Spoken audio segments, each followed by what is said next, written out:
चलो यहाँ पे देखिए, समझिएगा आप धीरे से, ठीक है ना। वैदिक संस्कृति देखिए, अगर हम बात करें ध्यान से देखिए, लिंक करके चलना है। उसके बाद वैदिक सभ्यता और वैदिक संस्कृति दोनों में समानता भी हम देख लेंगे। और दूसरी बात है कि इससे पहले जो हमने टॉपिक पढ़ा, उस टॉपिक का नाम क्या था बाबू? सिंधु घाटी की सभ्यता या हड़प्पा सभ्यता। अब देखिए, सिंधु घाटी की सभ्यता के बारे में जब हमने आपको बताया, तो इस सभ्यता का जो विस्तार था, इस सभ्यता का विस्तार भारत के पश्चिम दिशा में था। कहाँ पे था बाबू? भारत के पश्चिम। और भारत के जो पश्चिम दिशा में इसका विस्तार हुआ। अब इसका विस्तार होने का मुख्य कारण था नदी। क्या था बाबू? नदी। क्योंकि नदी क्या होता है, अर्थात पानी क्या होता है? एक बेहतर सिंचाई का साधन होता है। जहाँ पे सिंचाई बेहतर होगा, उस जगह आदमी का निवास ज्यादा होगा। और सिंधु घाटी सभ्यता का अगर आपने कालखंड देखा होगा, तो आपने देखा होगा कि 1750 ईस्वी आते आते, 1750 ईसा पूर्व आते आते इसका क्या हो जाता है? पतन हो जाता है। और उसके बाद वैदिक संस्कृति की अगर हम बात करते हैं, तो वैदिक संस्कृति कहा जाता है 1500 ईसा पूर्व से लेके आपका 600 ईसा पूर्व तक का ये कालखंड है। अब बात आता है कि 1750 ईसा पूर्व में जब वैदिक सभ्यता, हड़प्पा सभ्यता का पतन हो जाता है, तो इस कालखंड अर्थात इसको 1500 ईसा पूर्व से क्यों लिखा गया है ना? बात समझ में आ रहा है? तो देखिए, यहाँ पे कई सारे इतिहासकार का मत है। किसी इतिहासकार का कहना है कि जो आर्य आए ना, आर्य मतलब जो कहा जाता है कजाकिस्तान, उज्बेकिस्तान के क्षेत्र से, तुर्की के क्षेत्र से, ठीक है ना। अगर आप मैप जानते होंगे, जिसको हम लोग आसान भाषा में बोलते हैं मध्य एशिया। मध्य एशिया के क्षेत्र में जो व्यक्ति रहते थे ना, वो मुख्य रूप से पशुपालन पर निर्भर था, ठीक है ना। उसका मुख्य व्यवसाय था पशु को पालना, और उसी से जो है अपना जीवन यापन चला। अब पशु को पालने के लिए एक बेहतर चारा की जरूरत होता है, यानी घास वाला क्षेत्र उसको चाहिए। तो उन्होंने क्या किया, यानी आर्य लोग ने क्या किया, वो भारत की ओर प्रस्थान किया। जब ये लोग भारत की ओर प्रस्थान किए, तो वहां पे कई सारे जनजाति हुआ करते थे। ध्यान सुनिएगा, यानी पहले वो लोग एक कहा जाता है कि छोटे छोटे समूह में रहते थे, और छोटे छोटे समूह जिसको हम पुलिंग वर्ग बोलते थे, ठीक है ना। फिर उसी से फिर कई सारे समूह बन के रहते थे, जिसको हम लोग जन या जनपद के नाम से बोलते थे। यह लोग जो है एक जगह अस्थायी नहीं रहते थे, जहाँ पे इसे अपना चारा वगैरह मिलता था, वहां पे पशु को चारा कराते थे, और उसके बाद फिर वो आगे प्रस्थान करते थे। तो इतिहासकार मैक्स मुलर का कहना है कि जो आर्य लोग आए थे, वो मध्य एशिया से आए, और यहाँ पे आने के बाद जो यहाँ पे सभ्यता चल रही थी, उस सभ्यता पे ये अपना आधिपत्य जमा लिया। क्या जमा लिया? आधिपत्य जमा लिया। और यहाँ के व्यक्ति कहा जाता है, यहाँ के व्यक्ति को भगा दिया गया। और भगा के आप लोग जानते होंगे, अगर आज भी जो मध्य प्रदेश का क्षेत्र है ना, मध्य प्रदेश के क्षेत्र में आज भी आदमी अगर वहां पे जाइएगा, तो वहां के जो कुछ जनजाति है ना, आज भी उनका परंपरा जो हड़प्पा सभ्यता के लोग के जो वेशभूषा थे, जो पहनने का था, वो आज भी मध्य प्रदेश अर्थात विंध्याचल के क्षेत्र में देखे जाते हैं, ठीक है ना। तो आर्य लोग के आने की वजह से जो यहाँ की सभ्यता के जो कुछ लोग थे, उसका धीरे धीरे पतन हो गया। और जब पतन हो गया, तब जाके वहां पे एक सभ्यता का निर्माण हुआ, जिसको हमने क्या बोला? वैदिक सभ्यता।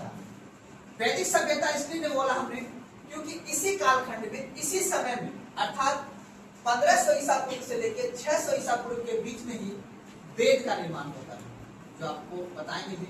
ऋग्वेद, यजुर्वेद, सामवेद, अथर्ववेद, ये चारों वेद का निर्माण होता है इसी कालखंड में। इसी वेद की सहायता से इस समय का इतिहास को लिखा गया है, वर्णन किया गया है।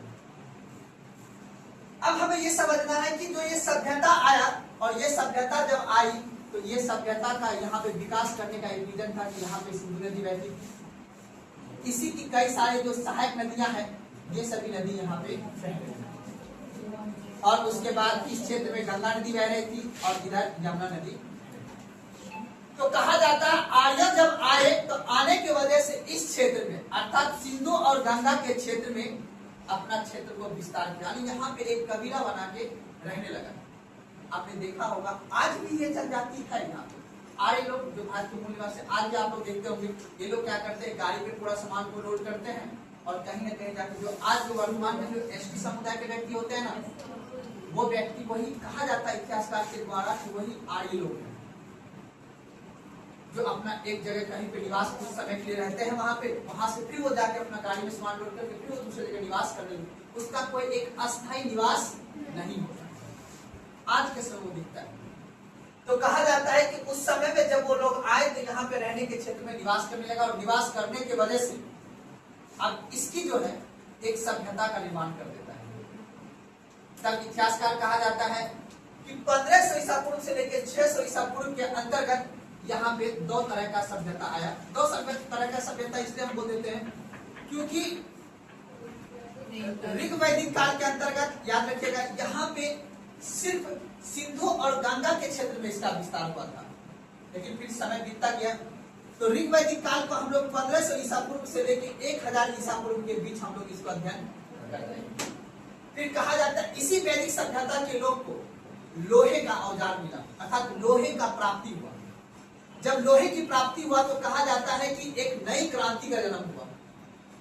लोहे से उन्होंने हल बनाना स्टार्ट किया, एक घातक धारदार हथियार बनाना स्टार्ट किया, जिस वजह से इस सभ्यता का अर्थात वैदिक सभ्यता का लोग का धीरे धीरे विस्तार इस सिंधु और गंगा के क्षेत्र में होने लगा और सिंधु और गंगा के क्षेत्र अर्थात यमुना और गंगा के क्षेत्र में विकास होने लगा, जिस वजह से इतिहासकार उसको बोलता है उत्तर वैदिक काल। क्या बोलता है बाबू?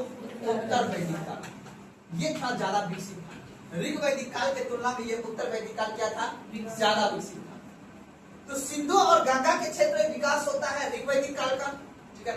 आप देख सकते हो लगभग ये 500 साल तक ये रहता है, ठीक है।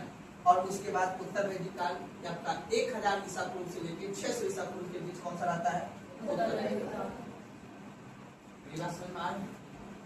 अब देखिए 1500 ईसा पूर्व से इसलिए इसका इतिहास में जानते हैं क्योंकि 1750 ईस्वी में ऐसा मानना इतिहासकार की हड़प्पा सभ्यता का पतन हो गया और पतन होने के बाद एक नई सभ्यता को विकसित होने में कुछ समय लगता है और जब कुछ समय लगता है तो उसको बोलते हैं हम परिवर्तन का दौर। तो ये लगभग जो आपको 150 साल जो दिख रहा है, 150 साल में कोई एक परिपक्व सभ्यता यहाँ पे नहीं बनी, जिस वजह से जब एक परिपक्व सभ्यता बनी तो जिस वजह से 1500 ईसा पूर्व से लेकर 600 ईसा पूर्व के अंतर्गत हम इस वैदिक सभ्यता का अध्ययन करते हैं। अब अगर इसके हम भौगोलिक विस्तार को देखेंगे तो आपको याद रखना ये सिंधु का क्षेत्र और गंगा यमुना के क्षेत्र में इस सभ्यता का विकास होता है और ये सभ्यता धीरे धीरे अपनी एक राजनीतिक चेतना भी बनाती है। राजनीतिक चेतना कहने का मतलब ये है कि इस सभ्यता की राजनीतिक स्थितियां क्या थी, सामाजिक स्थितियां क्या थी, धार्मिक स्थितियां क्या थी। जिस तरह आपने वैदिक सभ्यता के अंतर्गत आपने पढ़ा था कि उस सभ्यता की क्या संस्कृति थी, क्या आर्थिक स्थिति थी, क्या धार्मिक स्थिति थी, ठीक उसी प्रकार इस वैदिक संस्कृति के अंतर्गत हम एक एक टॉपिक का अध्ययन करेंगे ताकि हम ये जानेंगे कि ये सभ्यता हमने क्या क्या किया, वर्तमान समय में इस सभ्यता की क्या क्या प्रासंगिकता है। तो टॉपिक आप लोग लिख लिए वैदिक संस्कृति, लिख लिए। अभी हम लोग जो है पहले हम टॉपिक बना लेते हैं, इसके अंतर्गत हम लोग कौन कौन सा टॉपिक को पढ़ेंगे। फिर एक मैप भी आप लोग को बनाना पड़ेगा,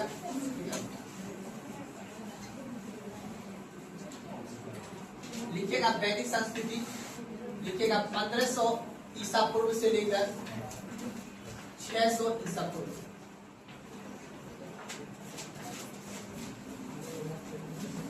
उसके बाद जो पहला टॉपिक लिखिएगा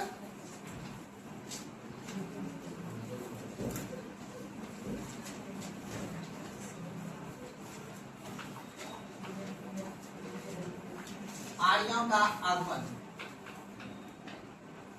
आर्यों का आगमन टॉपिक का नाम लिख लेना है, आर्यों का आगमन।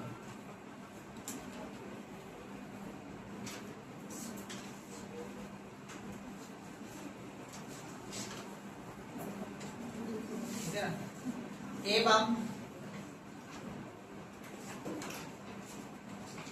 वैदिक लोगों का मूल निवास स्थान।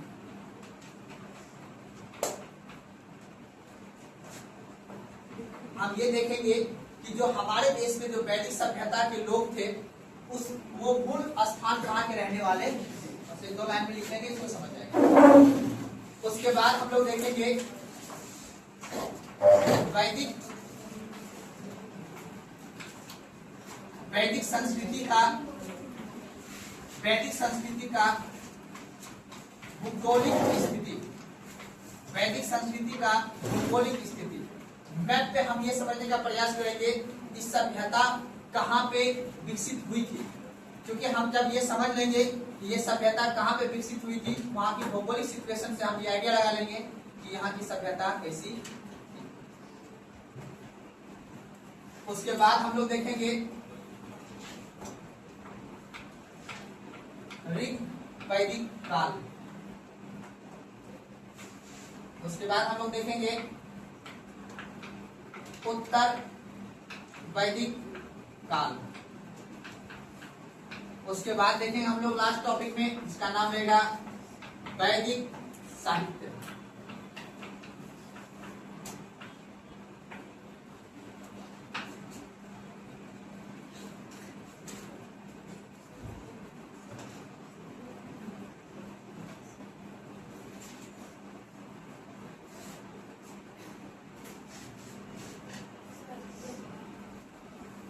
अब देखिए हम यहाँ से देख लेंगे कि जो वैदिक आर्य लोग का आगमन हुआ था उसका मूल स्थान, मूल निवासी कहाँ के रहने वाले थे, उसके बाद उसकी भौगोलिक स्थिति, और उसके बाद हम लोग जो है ऋग वैदिक काल के बारे में हम लोग समझेंगे। अब यहाँ से आप लोग ऋग वैदिक काल का हम लोग सबसे पहले लिख लेते हैं। इसके अंतर्गत क्या क्या पढ़ेंगे? ऋग वैदिक काल के अंतर्गत हम लोग सबसे पहले पढ़ेंगे ऋग वैदिक सभ्यता का राजनीतिक महत्व।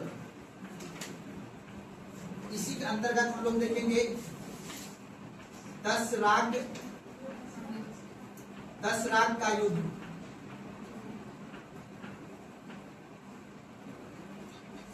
उसके बाद ऋग वैदिक काल का हम लोग देखेंगे सामाजिक जीवन। ऋग वैदिक काल का हम लोग देखेंगे सामाजिक जीवन। उस समय के लोग का किस तरह का सामाजिक जीवन हुआ करता था। उसके बाद हम लोग देख लेंगे आर्थिक जीवन।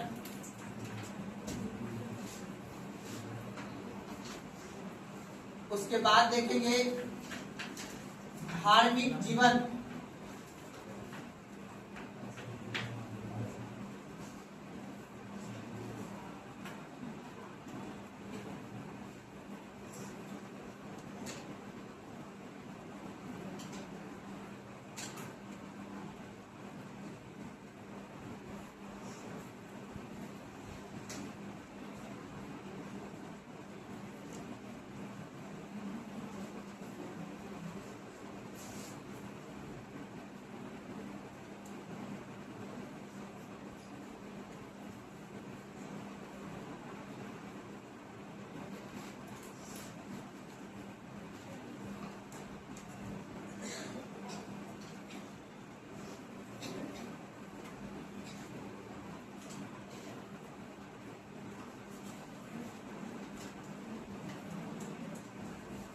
चलिए उसके बाद फिर आएंगे उत्तर वैदिक काल। उत्तर वैदिक काल आपको पता ही है, इसका भी हम लोग देखेंगे सारी स्थिति कि इसकी भौगोलिक स्थिति क्या थी,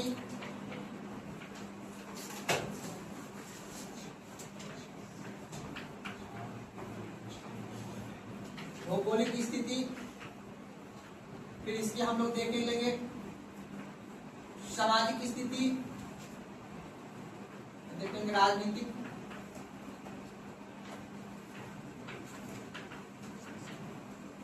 फिर सामाजिक,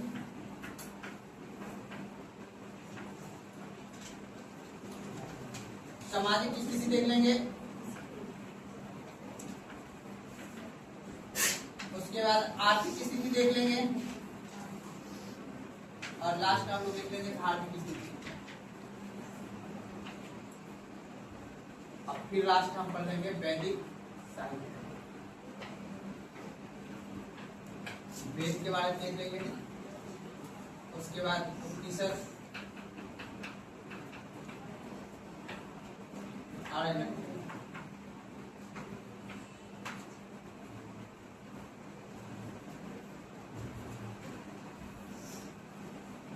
क्वेश्चन बहुत टफ पूछता है। यहाँ से एक एक टॉपिक क्या हम लोग पढ़ेंगे तो बेहतर समझ में आ जाएगा।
याद रखिएगा, वैदिक सभ्यता के लोग भगवान को बहुत मानते थे।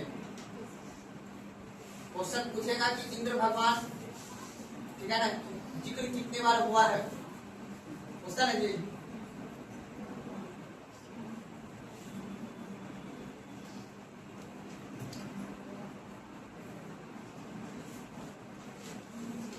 चलिए अब एक एक टॉपिक का हम पढ़ेंगे। तो सबसे पहला टॉपिक लिखिए वैदिक संस्कृति का भौगोलिक स्थिति। टॉपिक लिखिए वैदिक संस्कृति का भौगोलिक स्थिति। वैदिक संस्कृति का भौगोलिक स्थिति।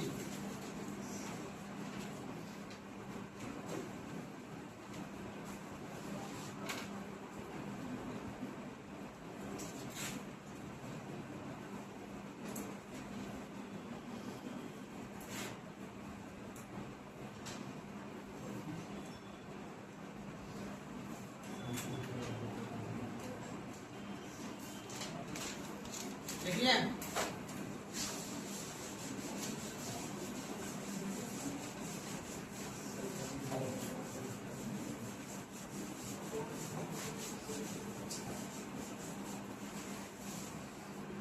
चलिए देख लीजिए मैप कैसे बनाना है।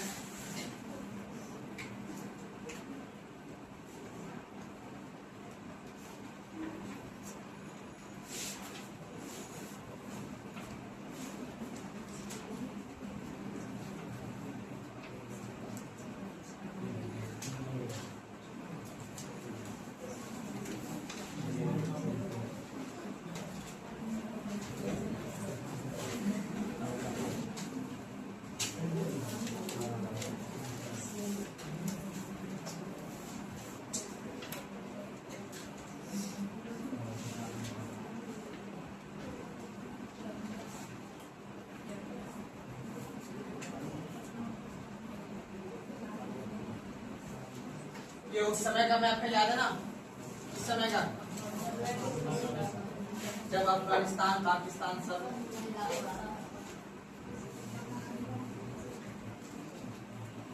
तो यहाँ पे आप लिख लीजिएगा इस क्षेत्र में ऋग्वैदिक काल, ऋग्वैदिक काल।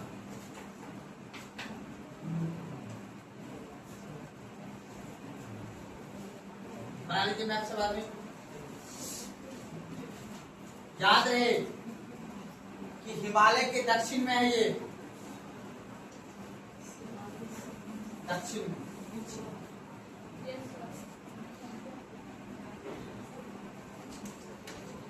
और याद रखिएगा पर्वतों के क्षेत्र में घास अच्छे होते हैं, जिस वजह से यहाँ पे भेड़ बकरी और गाय वगैरह का चारा बेहतर मिलता है, जिस वजह से यहाँ पे लोग अपना छोटे छोटे कबीला बना के क्या करेंगे, निवास करेंगे।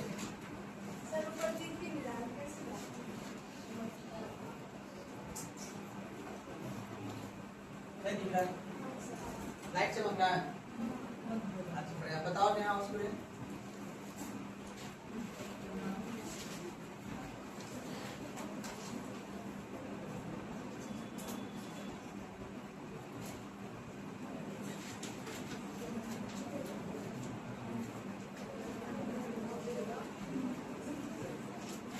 जल्दी सुधारिए।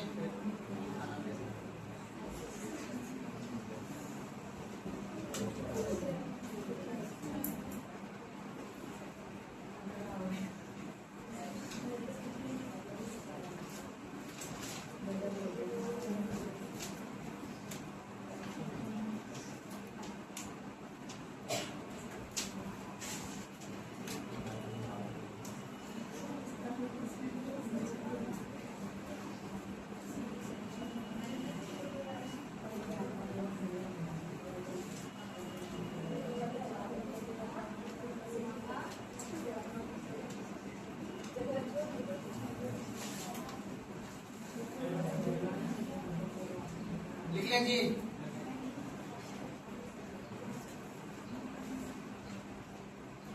चलिए लिखे लीजिए टॉपिक।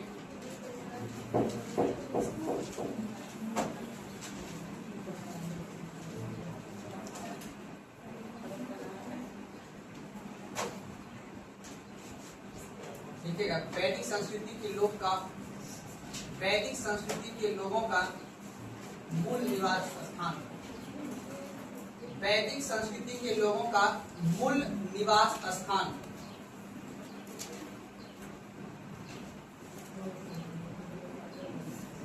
वैदिक संस्कृति लोगों का मूल निवास स्थान।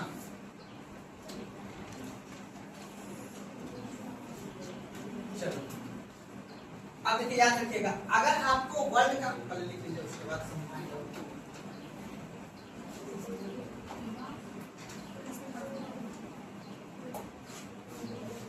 हो क्या?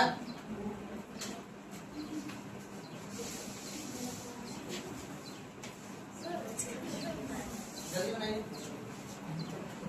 आप बना लीजिए।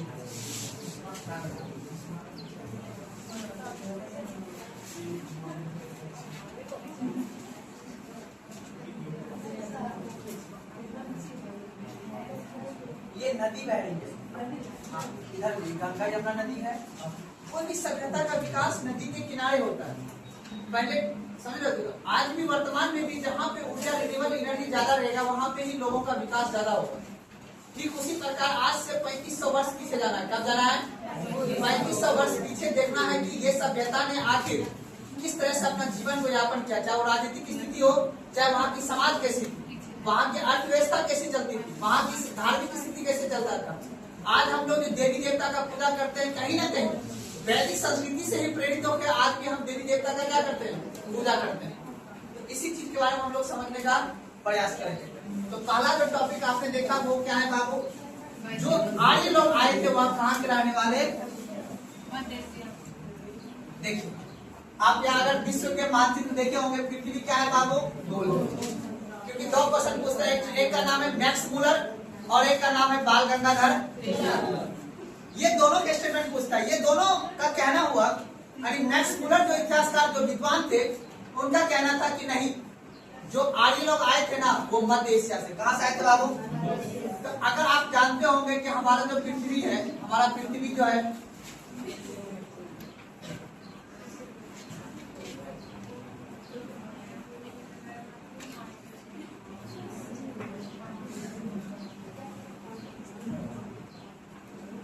चलिए यहाँ पे देखिए, समझ जाएगा ध्यान से। ये मेरा भारत है, मेरा सा, और याद रखिएगा भारत के इसी क्षेत्र में, याद रखिएगा यहाँ पे पड़ता है आपका, इधर जब आगे बढ़िएगा अफगानिस्तान पाकिस्तान वगैरह पड़ता है, और यहाँ से आप जब प्रस्थान कीजिए आगेगा तो यहाँ पे एक सागर पड़ता है। उस सागर का नाम क्या है बाबू? काला सागर। नाम सुना है ना? उसके बाद फिर आगे बढ़ते जाइएगा तो इसी क्षेत्र में एक बड़ा सा सागर पड़ता है, उसका नाम क्या बाबू? भूमध्य सागर, जिसको हम लोग मेडिटेरियन सी के नाम से जानते हैं। अब याद रखिएगा, कहा जाता है, मैक्स मूलर साहब का कहना है कि इसी काला सागर के तट से, अर्थात इसको हम पूरा विश्व के हिसाब से बोलेंगे, ये जो क्षेत्र है ये मध्य एशिया का क्षेत्र है। कौन सा क्षेत्र है बाबू? मध्य एशिया का। यहाँ पे पूरा का पूरा मरुस्थलीय भूमि है, यहाँ पे कोई उतनी चारा नहीं होगी, यहाँ पे जानवर है, ठीक है ना। तभी तो यहाँ से जो धर्म की उत्पत्ति हुई, मैंने पहले भी बताया था, यहाँ से जो धर्म की उत्पत्ति हुई है, यहाँ के लोग ज्यादा से ज्यादा क्या है? मांसाहारी।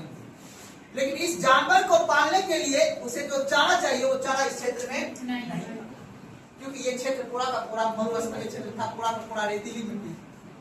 तो ये लोग क्या क्या छोटे छोटे कबीला अर्थात बना के ये इधर की ओर प्रस्थान किया। जब इधर की ओर प्रस्थान किया तो यहाँ पे इनको दिखा के हथौड़ की, क्योंकि पर्वतीय क्षेत्र था और सिंधु नदी और गंगा नदी का क्षेत्र जो पूरा का पूरा यहाँ पे हरा भरा क्षेत्र, एकदम पूरा का पूरा हरा हरा घास था।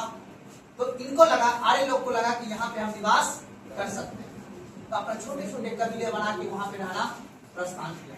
जब वहां पे छोटे छोटे कबीला, छोटे छोटे जनजाति मिलकर अपना रहने का प्रस्थान किया, तो फिर यहाँ के जो मैंने बताया था जो सिंधु घाटी के सभ्यता के जो लोग थे उस पे अपना आधिपत्य जमा के उसको यहाँ से भगा दिया और फिर वो अपना निवास करने लगा। और फिर वो जब निवास किया तो फिर अपना एक समाज का विकास किया, संस्कृति का विकास किया, धर्म का विकास किया, फिर उसको धीरे धीरे धीरे धीरे करके अपना सभ्यता का क्या कर लिया, विकास कर। अब याद रखना यही वैदिक सभ्यता जो है, यहाँ पे जो छोटे छोटे कबीला बना के रहते थे वही एक गांव का निर्माण किया और उसी गांव से कहा जाता है एक जन का निर्माण हुआ, छोटे बड़े सा गांव का निर्माण हुआ। फिर वहीं से एक जनपद का निर्माण होता है जिसके अंतर्गत हम लोग, फिर उसके अंतर्गत हम लोग पढ़ते हैं महाजनपद के बारे में। जो अगला टॉपिक हम लोग पढ़ेंगे वही होगा मेरा महाजनपद का काल। तब यही से आप देखिएगा कि हमारे भारत के क्षेत्र में अर्थात सिंधु और गंगा के क्षेत्र में कई सारे विकास होता है, जिसे हम लोग बोलते हैं मगध प्रांत के नाम जानते हैं, काशी प्रांत जानते हैं। आप ये जो भागलपुर वगैरह का क्षेत्र देखना, जितना भी आपको डेवलप शहर दिखेगा वो सब कहीं ना कहीं नदी के किनारे स्थित ही, क्योंकि नदी के किनारे जब स्थित रहता था वहां से परिवहन व्यवस्था अच्छा होता था, व्यापार अच्छा होता था। आज रोड बन गया है, अब आज ना एनएच वगैरह बन गया है, लेकिन आज से पहले एनएच वगैरह रोड वगैरह नहीं था। जब आदमी अपना व्यापार करता था तो पानी के माध्यम से वो अपना व्यापार करता था। समझ में आता है ना? तो अब हमें ये जान लेना है कि कोई विद्वान जो है मैक्स मुलर ने क्या बोला, बाल गंगाधर तिलक ने क्या बोला, और भी इतिहासकार ने क्या बोला कि जो आर्य आए थे वो कहां से आए। लेकिन याद रखना वैदिक सभ्यता के लोग हमारे भारत के मूल निवासी नहीं, ठीक है ना? लिखिएगा मैक्स मुलर के अनुसार, मैक्स मुलर के अनुसार, मैक्स मुलर के अनुसार आर्य का मूल स्थान, मैक्स मुलर के अनुसार आर्य का मूल स्थान मध्य एशिया। मैक्स मुलर के अनुसार आर्य का मूल निवास स्थान मध्य एशिया।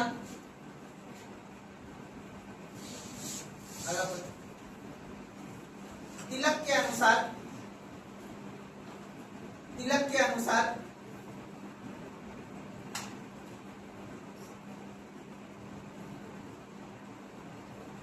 उत्तरी ध्रुव, उत्तरी ध्रुव मतलब यही का ऊपर रूस वाले क्षेत्र, रूस वाले क्षेत्र को हम क्या बोलेंगे, उत्तरी ध्रुव। तिलक के अनुसार उत्तरी ध्रुव,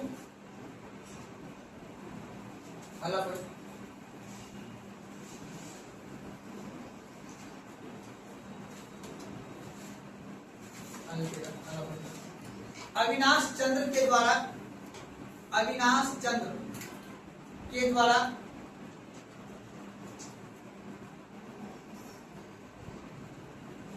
सप्त सैंधव प्रदेश,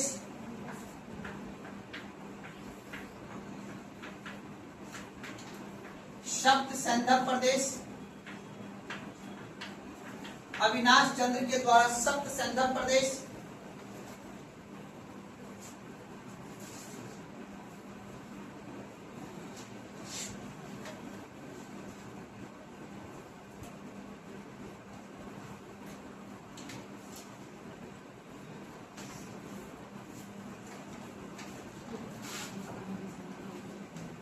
लिखेगा। भगवान दास के द्वारा, भगवान दास के द्वारा आर्य का मूल निवास स्थान, भगवान दास के द्वारा आर्य का मूल निवास स्थान भारत माना गया।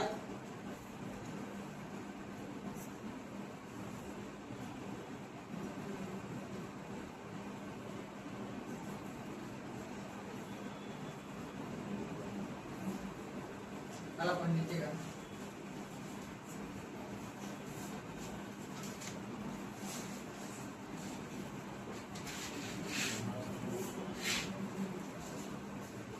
इस वैदिक संस्कृति को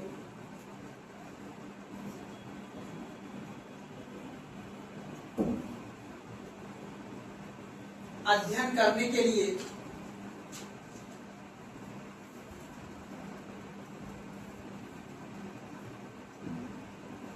दो भागों में बांटा गया।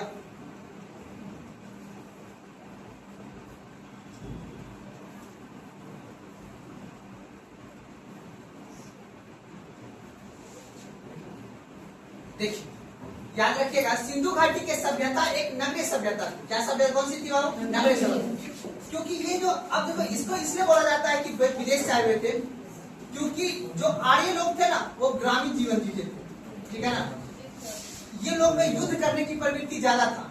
सुना बात को, जब युद्ध करने की प्रवृत्ति ज्यादा था तो कहा जाता है ये मुख्य रूप से अपने आप में ही झगड़ा वगैरह करते थे। इस वजह से ये ज्यादा डेवलप नहीं हो पाए। याद रखिएगा, वैदिक सभ्यता एक ग्रामीण सभ्यता थी, जबकि हड़प्पा सभ्यता एक नगरीय सभ्यता थी। बात को जब मैं क्वेश्चन पूछता ही आगे बताऊंगा अभी, ठीक है ना।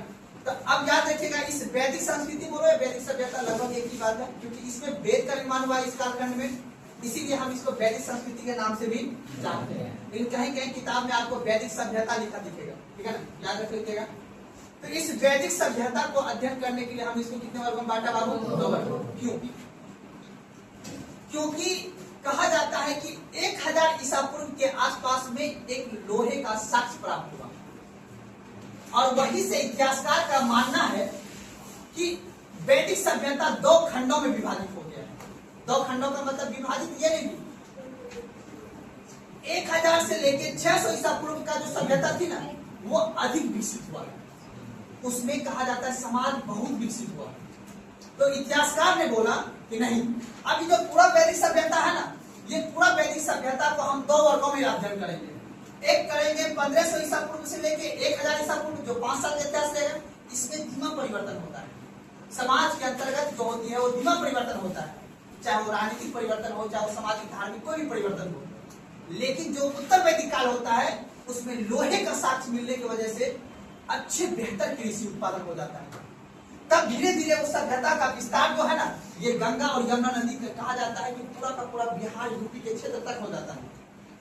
उत्तर वैदिक का वहां पे कृषि भूमि अत्यधिक उत्पादन होने लगता है, जिस वजह से इतिहासकार इसको अध्ययन करने की दृष्टि से का मानना पड़ता है कि नहीं, ये इतिहासकार में बहुत ज्यादा परिवर्तन हुआ है। तो अब ऋग वैदिक काल का जो होगा, अब मैं एक मैप बनाऊंगा, ठीक है ना, ये मैं समझाने के आपको वर्ल्ड का मैप बनाया था। अब याद रखना, जो सिंधु घाटी सभ्यता के क्षेत्र, मतलब जो हिमालय के क्षेत्र में जो ऋग वैदिक काल था, वहां पे ही क्योंकि शांत माहौल था, वहां पे आदमी ज्यादा फोकस किया वेद का निर्माण करने पे। वेद वगैरह निर्माण हुआ, और वेद वगैरह निर्माण हुआ तो वही अपना परंपरा बनाया, और उसी परंपरा के आधार पर आदमी काम करना प्रारंभ किया। तो कहा जाता है उसी वेद में ये लिखा गया कि नहीं, कर्म के आधार पे जाति का बंटवारा होगा। अर्थात ऋग्वैदिक काल के अंतर्गत जो हम समाज पढ़ाएंगे, उसमें रहेगा कि जो समाज ऋग्वैदिक काल का समाज था, वो था कर्म के आधार पे जाति का बंटवारा किया हुआ था। लेकिन जब लोहे की साक्ष्य मिलता है, जब आदमी का पेट भर जाता है, तो आदमी बोलता नहीं, अब तो जाति का बंटवारा होगा, वो ऋग्वैदिक कर्म के आधार पे नहीं होगा, वो किसके आधार पे होगा बाबू? जाति के आधार पे होगा। तो आप याद रख लेना आपको कि जो ये वैदिक सभ्यता है बाबू, याद रखिएगा, ये जो वैदिक सभ्यता है, इस वैदिक सभ्यता को हम लोग 2 वर्गों में करके पढ़ेंगे। एक रहेगा पूरा वैदिक सभ्यता कितने साल का है बाबू? 1500 ईसा पूर्व से लेके 600 ईसा पूर्व तक। एक को क्या बोलते हैं बाबू? ऋग वैदिक काल। याद रखना, ऋग वैदिक काल, ठीक है ना, इसको बोलते हैं। दूसरा नाम इसका एक है पूर्व वैदिक काल बोलते हैं। सुना बात को ना, पूर्व वैदिक काल के भी नाम जानते हैं इसको। तो याद रख लेना है, ये कब से कब तक है बाबू? 1500 ईसा पूर्व से लेके 1000 ईसा पूर्व तक। और उसके बाद दूसरी फिर हम लोग करते हैं, कौन सा होता है बाबू? उत्तर वैदिक काल। उत्तर वैदिक काल, इसको हम कब से बोलते हैं बाबू? 1000 ईसा पूर्व से लेके 600। अब देखो, दोनों के भौगोलिक स्थिति में परिवर्तन हुआ। ऋग वैदिक काल जो है, ध्यान समझिएगा, ऋग वैदिक काल का विस्तार आपने देखा कि ये सिंधु के क्षेत्र में हुआ है, सिर्फ सिंधु के क्षेत्र में। और याद रखना बाबू, इसी जगह से हमारा हिंदू धर्म का क्या होगा, निर्माण हो जाएगा। और मेरी एक बात को देखो, अदरवाइज दिमाग में बैठा करते हैं, जब पेट भरा रहता है ना, तभी आदमी जाति के बारे में सोचता है, तभी आदमी धर्म के बारे में सोचता है। आखिर सिंधु घाटी सभ्यता के लोग जाति के बारे में क्यों नहीं सोचा? क्यों नहीं सोचा कि हम वेद का निर्माण करेंगे? क्यों नहीं बोला कि नहीं वर्ण व्यवस्था जो होगा, जाति व्यवस्था वो 4 भागों में होगा, पहले वैश्य होगा, पहले ब्राह्मण होगा, फिर क्षत्रिय होगा, फिर वैश्य होगा, फिर शूद्र होगा। सभ्यता सिंधु घाटी सभ्यता के लोग क्यों नहीं सोचा? क्योंकि वहां पे मुख्य काम था, वहां पे शांति प्रिय जीवन था। वहां का कहना था नहीं, हम व्यापार करेंगे, सब कुछ करेंगे। लेकिन ये वैदिक सभ्यता के लोग व्यापार नहीं, हम सिर्फ पशुपालन करेंगे।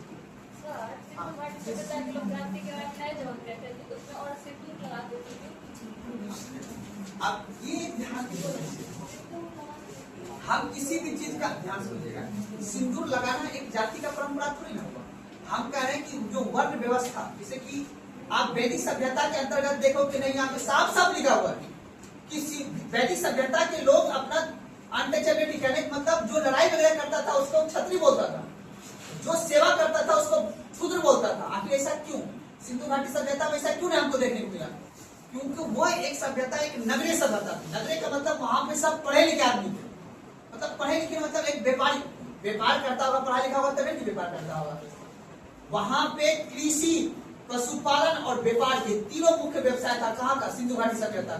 पर ये वैदिक सभ्यता के लोग दूसरे समुदाय से आए और आने के बाद यहाँ पे युद्ध की प्रवृत्ति थी और यहाँ पे छोटे छोटे वो कबीले बनाकर रहते थे।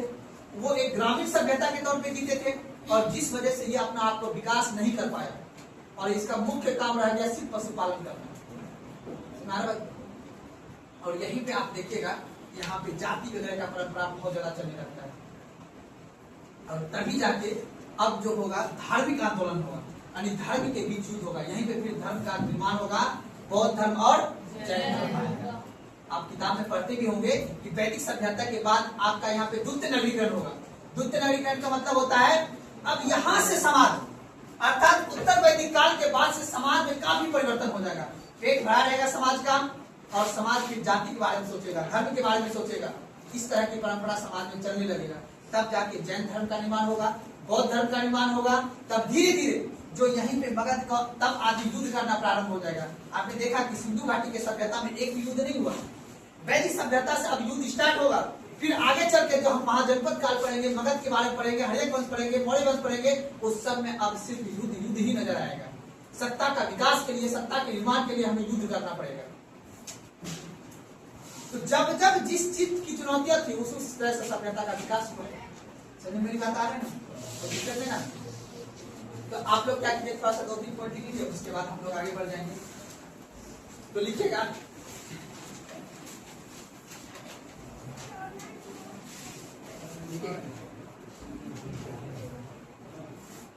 विलियम जोन्स के अनुसार, विलियम जोन्स के अनुसार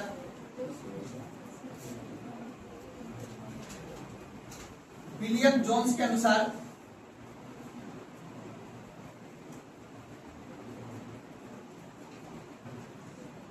वैदिक संस्कृति, वैदिक संस्कृति, वैदिक संस्कृति एक लैटिन शब्द है।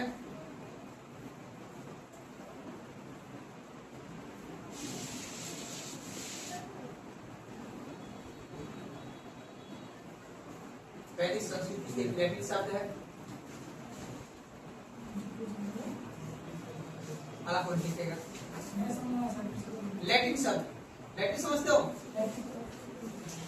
एक होता है ग्रीक, नाम सुने हो? ये भाषा है, ठीक है ना? तो याद रखिएगा, एक होता है ग्रीक शब्द, जहां पे आपको ग्रीक पता है, ग्रीक शब्द का उत्पत्ति कहां से हुआ था? जो अफ्रीका, अभी जहाँ मिस्र वगैरह की सभ्यता है ना, वहां से ग्रीक शब्द की उत्पत्ति हुई है। और जहाँ पे अभी मैंने बताया मध्य एशिया, उसको हम बोलते हैं लैटिन शब्द की उत्पत्ति हुई। जहाँ पे जर्मनी, फ्रांस वगैरह इटली का क्षेत्र है ना, तुर्की वगैरह का क्षेत्र है, हम लोग नहीं पढ़ते कि लैटिन भाषा है, ग्रीक भाषा है, आप लिखिएगा, लिखिएगा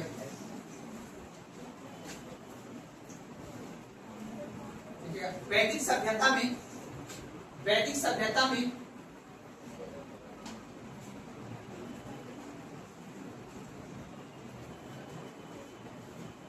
वैदिक सभ्यता में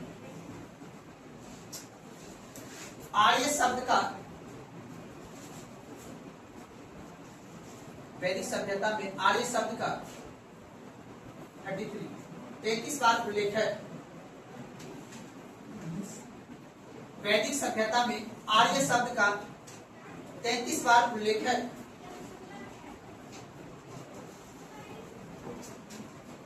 लिखेगा, सिंधु सभ्यता एक नगरीय सभ्यता थी। सिंधु सभ्यता एक नगरीय सभ्यता थी। सिंधु सभ्यता एक नगरीय सभ्यता थी।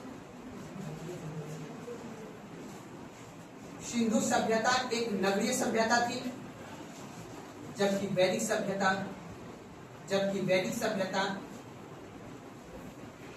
एक ग्रामीण सभ्यता थी। जबकि वैदिक सभ्यता एक ग्रामीण सभ्यता थी।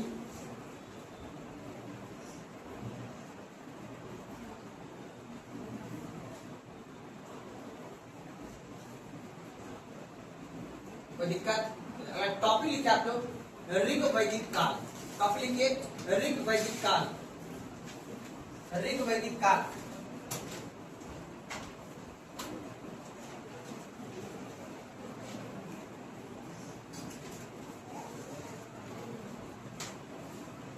याद रखना, क्वेश्चन पूछेगा ग्रामीण सभ्यता कौन सी थी? वैदिक सभ्यता। उसमें हम लोग देखेंगे ऋग वैदिक। देखिए यहाँ के लोग, यहाँ के लोग ग्रामीण, यहाँ के लोग ग्रामीण कोमा पशुपालन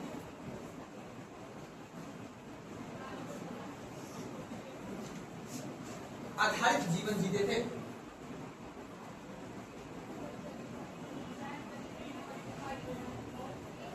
अर्थात मुख्य व्यवसाय,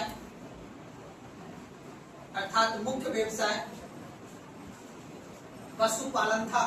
अंडरलाइन कर दीजिएगा, अर्थात मुख्य व्यवसाय पशुपालन था।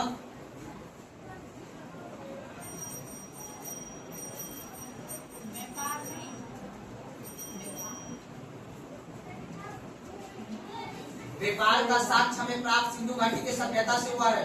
यहाँ का लोग घुमक्कर थे, आसान भाषा बोलते हैं ना जी, एक जगह से दूसरे जगह तक। मैंने बोला एक सिर्फ कबीला बना कर रहते थे जब तक चारा। अब बताओ, जब बर्फ आ जाता था वहां पे, और मैं आगे भी समझाऊंगा उत्तर वैदिक काल में। आखिर तो ये है, यहाँ से सभ्यता धीरे धीरे विकसित क्यों हुई? क्योंकि यहाँ पे बर्फ आता होगा, अकॉर्डिंग टू मी, या आप लोग भी सोच सकते हो। यहाँ की भौगोलिक सिचुएशन क्या होता होगा? जनवरी के महीने में, है ना, दिसंबर और जनवरी के महीने में इस क्षेत्र में क्या आता होगा? बर्फ हो जाता होगा।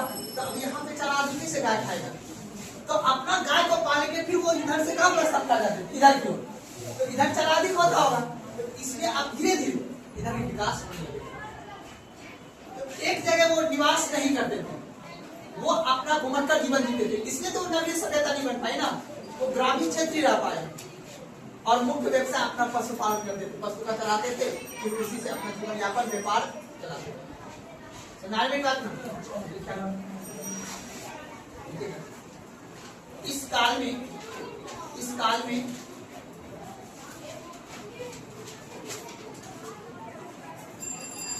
इस काल में वेद का निर्माण की गई थी। इस काल में वेद का निर्माण की गई थी।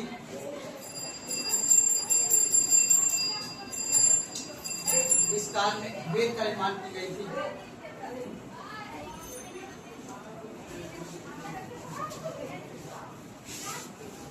कोई दिक्कत? ये बेसिक बात है। अब याद रखना है, एग्जामिनर क्या करता है? एग्जामिनर सोचता है कि अच्छा ये बताओ, जो ये वैदिक सभ्यता है अर्थात ऋग वैदिक काल है, ये काल 1500 से लेकर 1000, ये कितने साल का है बाबू? 500 साल। ये कम विकास हुआ और ये अधिक विकास हुआ। इसके पीछे कारण मैंने बताया लोहे का साक्ष्य अर्थात औजार, घातक औजार। में सिंधु घाटी के सभ्यता में पत्थर के औजार थे। हल चलाने के लिए आपने देखा कि लकड़ी का हल बना के वहां के आदमी खेती करते थे, जो हमें साथ प्राप्त हुआ। लेकिन इस कालखंड के आदमी ने लोहे का हल बना के अपना कृषि का उत्पादन करेगा। और मैं पहले बताया, जब पेट भरा लेगा तभी युद्ध होगा। अब देखो क्या हुआ, यहां से जो नदी बहती है ना, अब इस नदी का जिक्र किया हुआ वेद में। नदी इंपॉर्टेंट है, आज भी नदी इंपॉर्टेंट है। आज भी युद्ध होता है पाकिस्तान और भारत के लिए, किस चीज का? पानी के लिए। नेपाल और भारत के बीच युद्ध होता है किस चीज के लिए? पानी के लिए। आज राज्य में लड़ाई होता है, अंतरराज्य जल विवाद। कृष्णा का पानी कौन यूज करेगा, कावेरी का पानी कौन यूज करेगा, गंगा का पानी बिहार कितना यूज करेगा, यूपी कितना यूज करेगा, वेस्ट बंगाल कौन यूज करेगा। तीस्ता के पानी को लेकर भारत और चीन के बीच युद्ध होता है। क्यों? पानी एक ऊर्जा है। पानी पे से हम बिजली बनाते हैं, पानी से हम जीवन यापन बेहतर करते हैं, पानी से हम सिंचाई व्यवस्था अच्छा कर पाते हैं। तो ठीक उसी प्रकार सिंधु घाटी के सभ्यता के बाद जो वैदिक सभ्यता के लोग आए, यहाँ पे जो नदी है सप्त सिंधु प्रदेश, इसलिए इसको बोला जाता है क्योंकि यहाँ से 7 नदियां बहती है, सिंधु, झेलम, चेनाब, रावी, ब्यास और सरस्वती। अब ये सभी नदी जो बहती है, इस नदी की प्राचीनतम नाम कुछ और एग्जाम में पूछ देता है। क्यों? क्योंकि कहीं ना कहीं इस सभ्यता के विकास होने में इस नदी की भूमिका ज्यादा है। तो हम क्या करते हैं, आपको कुछ नदी का नाम लिखा देते हैं और उसका प्राचीनतम नाम आपको लिख देना है, वर्तमान का नाम और प्राचीनतम नाम। ये एग्जाम में क्वेश्चन पूछता है मिलाने के लिए कि ये बताओ रावी नदी का प्राचीनतम नाम क्या था। कुछ भी नहीं पता ना, पूछता है एग्जाम में। तो ये चीज को आपको लिख देना है, याद रखना है।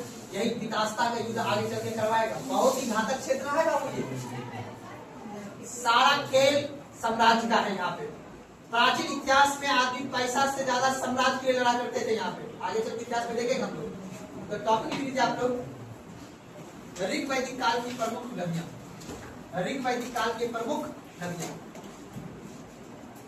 तब हम राजनीतिक स्थिति वगैरह एक एक करके समझेंगे। पहले नदी एक बार लिख लेते हैं क्योंकि जिक्र होगा उसका। ऋग वैदिक काल के प्रमुख नदियां, एक तरफ लिखेगा वर्तमान नाम, एक तरफ लिखेगा प्राचीन नाम। एक तरफ लिखेगा वर्तमान नाम और एक तरफ लिखेगा प्राचीन नाम।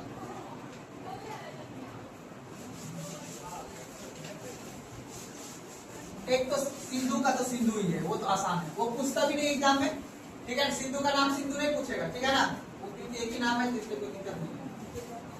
तो याद रखिएगा वर्तमान में अभी जो नाम है सिंधु, यानी वर्तमान और प्राचीन।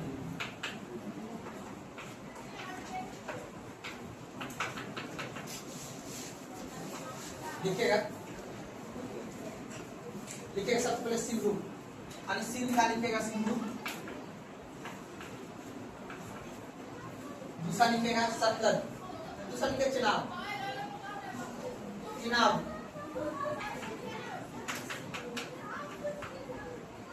चिनाब का लिखिएगा अस्कनी, अस्कनी। ये याद रख लीजिएगा, एग्जाम में पूछता है। उसके बाद लिखेगा सतलज,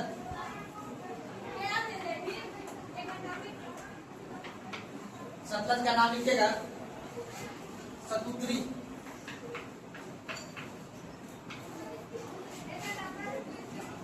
उसके बाद लिखेगा व्यास, विपाशा। ये तो जानते हो ना,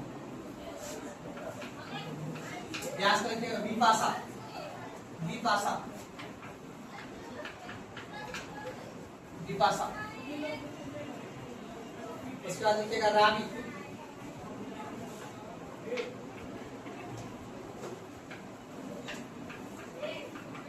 उसकी नदी।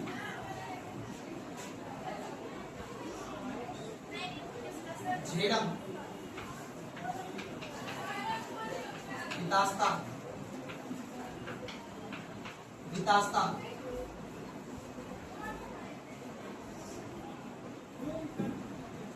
उसके गंडक, सनानिया,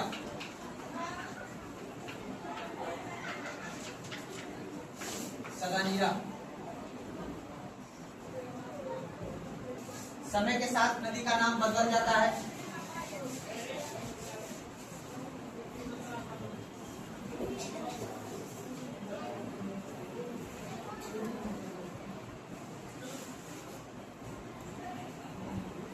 ठीक है, उसके बाद काबुल नदी। पाकिस्तान के बाद कुंभा इसको बोलते हैं। कुंभा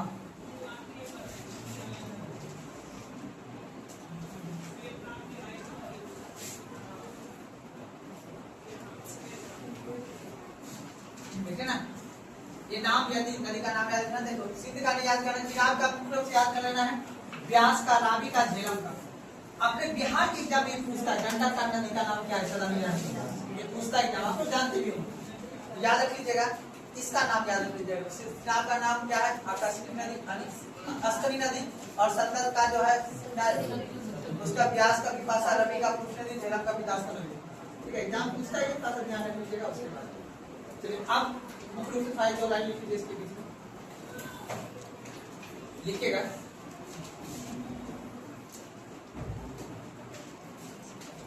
लिखिएगा वैदिक काल में, वैदिक काल में इसी में लिखिएगा। वैदिक काल में 31 नदियों का उल्लेख है।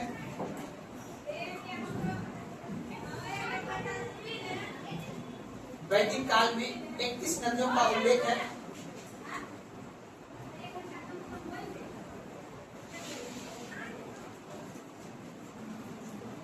जबकि ऋग्वेद के 10वें मंडल में, जबकि ऋग्वेद के 10वें मंडल में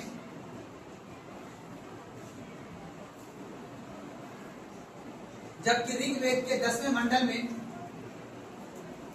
21 नदी का उल्लेख है।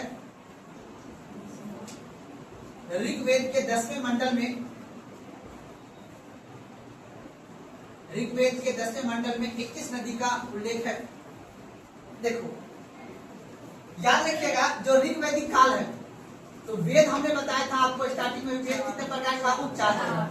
तो ऋग्वेद जो है, ऋग्वेद में 10 चैप्टर है ना। उसमें से कभी कभी एग्जाम में हम अभी दिखाएंगे, 4थे मंडल में, 3रे मंडल में, 10वें मंडल में आपसे पूछता है दशरथ का युद्ध का उल्लेख। उस समय का बात भी जिंदा नहीं है ना, तो हम जो इतिहास पढ़ रहे हैं किस पे पढ़ रहे हैं, जो उस समय के इतिहास में जो ऋग्वेद है ना, जो वेद की जो रचना, तो उसी वेद में ये सब बात लिखी गई है इस वैदिक सभ्यता के बारे में। ठीक है, तो उसी के आधार पे हम ये देख रहे हैं कि नहीं किस चैप्टर में कौन सी बात लिखी गई है। ऋग्वेद में 10 चैप्टर, 10 मंडल दिए, उसमें से हमें ये समझना है कि किसमें कौन सी बात कही गई है। तो हमने भी बताया कि ऋग्वैदिक काल में कुल कितने नदी का उल्लेख है बाबू, कुल कितने नदी का है, 21 नदी देखा है जी, 31 नदी। और मंडल में कितने बाबू, ठीक है ना, एक एग्जाम में पूछता है, ठीक है ना। चलिए अगला पॉइंट लिखिएगा। चलिए लिखिएगा,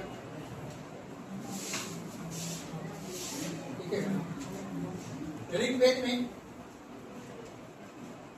सार्वधिक नदी का उल्लेख, ऋग्वेद में सार्वधिक नदी का उल्लेख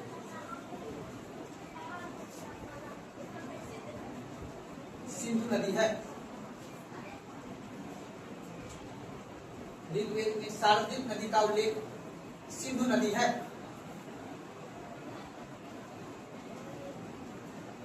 जबकि दूसरी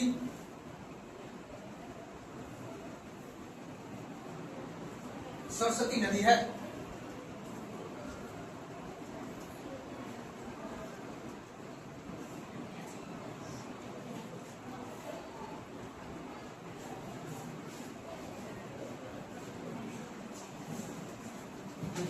सरस्वती नदी को ऋग्वेद में, सरस्वती नदी को ऋग्वेद में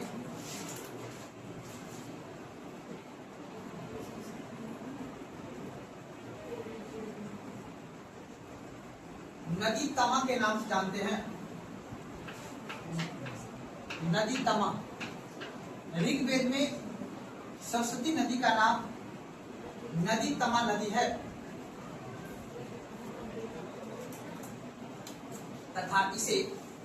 तथा इसे पवित्र नदी माना गया है। तथा इसे पवित्र नदी माना गया है।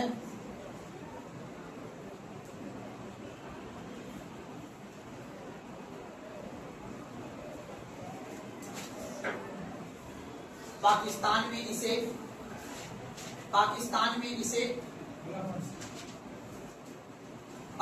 में इसे नाडा नाडा नदी के नाम से जाना जाता है।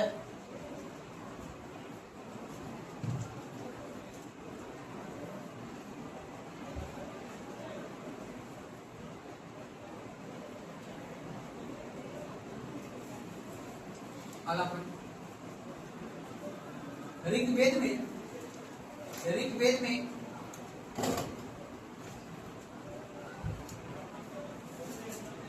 गंगा का एक बार उल्लेख है।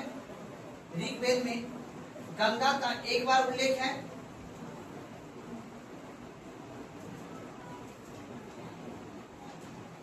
जबकि यमुना का 3 बार उल्लेख है।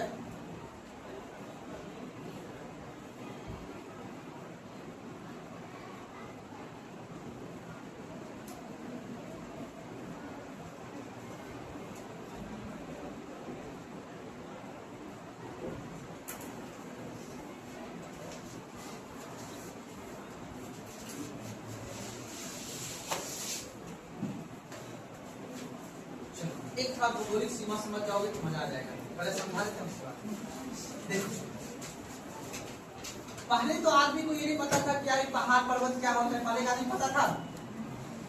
यहाँ पे एक पर्वत है, उसका नाम कौन सा बाबू? विंध्याचल पर्वत, जो आज भी उत्तर और दक्षिण भारत को क्या करती है। अगर आप याद रखिएगा, जब यहाँ से अर्थात हिंदुकुश पर्वत से जब चलना प्रारंभ कीजिएगा ना, इस बीच में आपको कहीं भी हिमालय मतलब पर्वत दिखाई नहीं पड़ेगा। ठीक है, थोड़ा सा मतलब कि यहाँ पे राजस्थान में पर्वत है, लेकिन इस क्षेत्र में आदि मरुस्थलीय भूमि था, उधर उतना समाज का विकास नहीं हुआ। तो कहा जाता है आर्यवर्त, यानी आर्यवर्त का जो दक्षिण विस्तार जो है वो कहाँ पाया जाता है बाबू?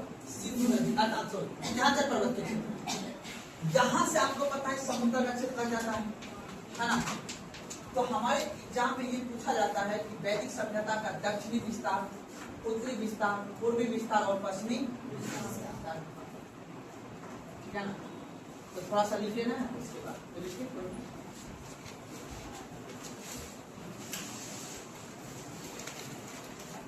देखिए, उत्तर में हिमालय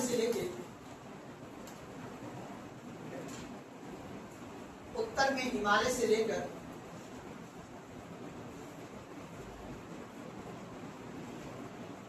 दक्षिण में विंध्याचल तक,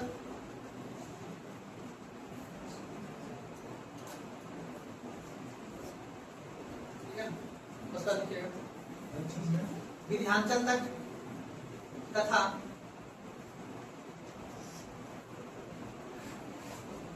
पश्चिम के समुद्र से लेकर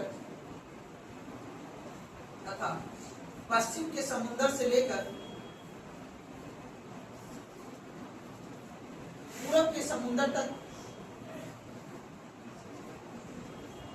पश्चिम के समुद्र से लेकर पूरब के समुद्र तक आर्यवर्त का विस्तार हुआ है।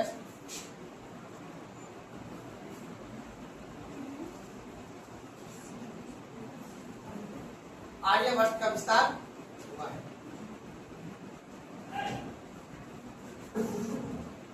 चलिए अब देखिए, समझिएगा, यहाँ ये तो था परिचय आपका।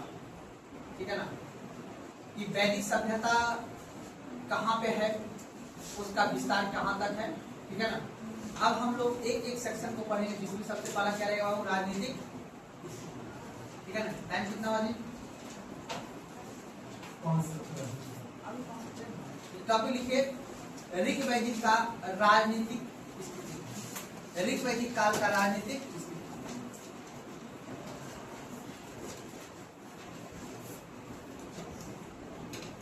ऋग वैदिक काल का राजनीतिक स्थिति।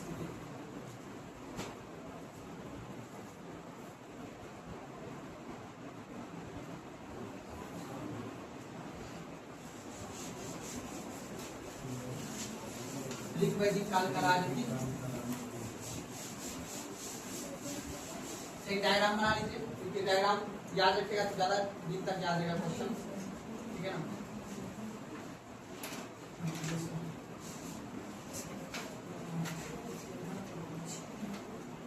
ऐसे बनाना है,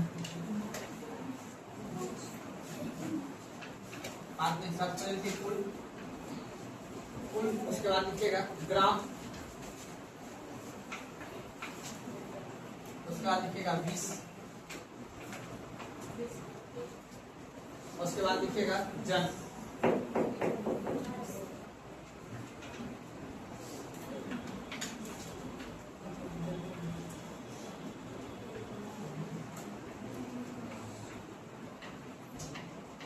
कई परिवार मिलाकर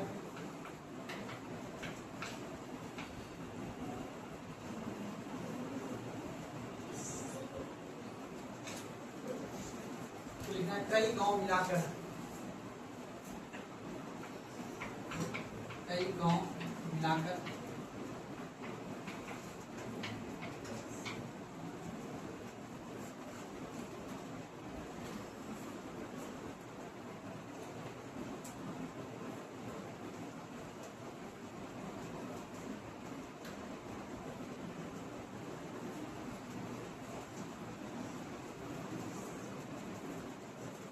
उसके बाद लिखिएगा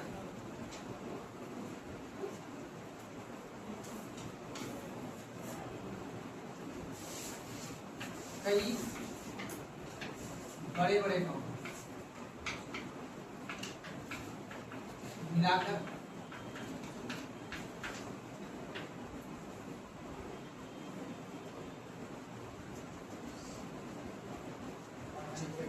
कई 20 मिलाकर,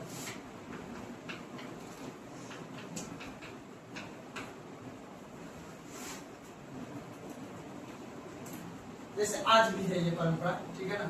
अब याद रखिएगा कई गांव मिला के क्या बनता है, पंचायत बनता है नहीं, और कई पंचायत मिला के ब्लॉक, कई ब्लॉक मिला के एक अनुमंडल, कई अनुमंडल मिला के जिला, कई जिला मिला के कमिश्नर, कई कमिश्नर मिला के राज्य, कई राज्य मिला के देश, कई देश मिला के महादेश, है ना। हम लोग कौन से महादेश में रहते हैं, हम कौन सा देश में रहते हैं, भारत। कौन सा राज्य में रहते हैं, कौन सा जिला में रहते हैं, कौन सा कमिश्नरी में रहते हैं, कौन सा जिला में, बात को, और कौन सा अनुमंडल में, कौन सा प्रखंड में, कौन सा गांव में,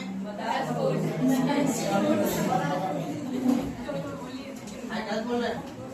ठीक उसी प्रकार याद रखना बाबू, उस समय के जो लोग आज से 3500 वर्ष, ठीक उसी प्रकार जैसे वही भी गाँव बनावा, यहाँ पहले कई परिवार रहता हो, तो कई परिवार मिलकर क्या बनता है, कुल क्या बनता है, हमारे जात भाई आदमी, हमारे कुल का होता है जी।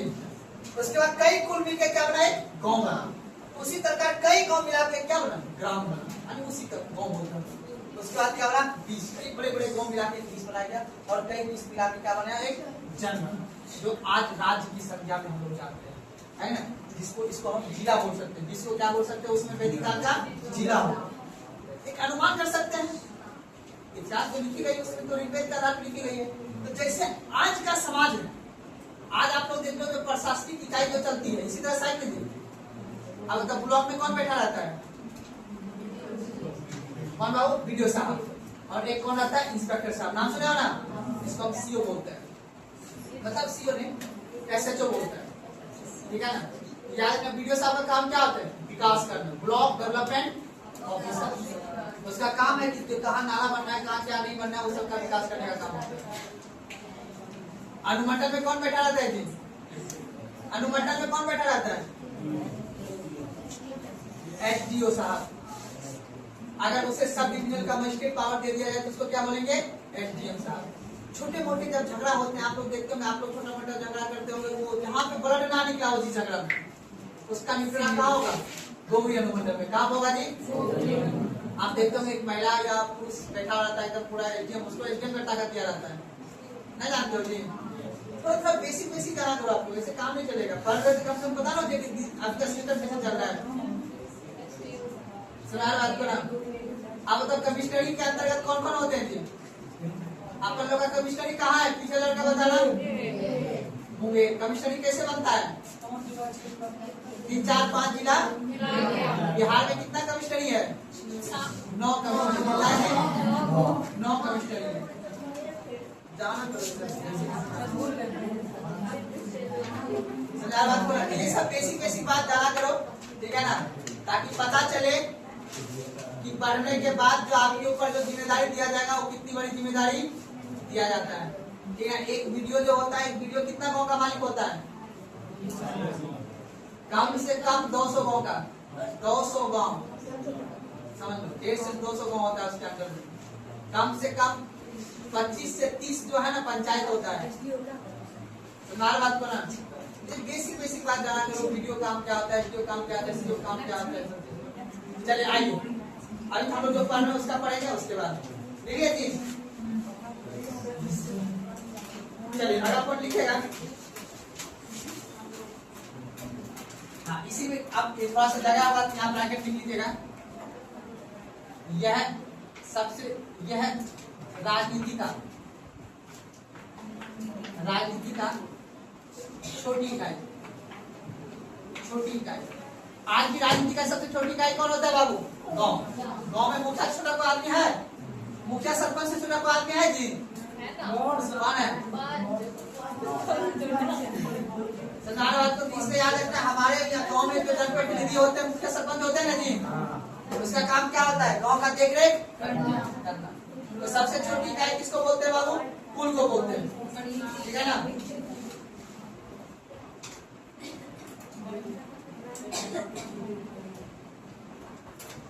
चलिए अब याद रखिएगा, यार इसका लिख लीजिएगा। इसका उल्लेख बात नहीं, इसका उल्लेख 170 बार किया गया है। हर जगह याद रखना, ऋग्वेद ही होगा। कहाँ पर उल्लेख क्या गया है? ऋग्वेद 170 बार।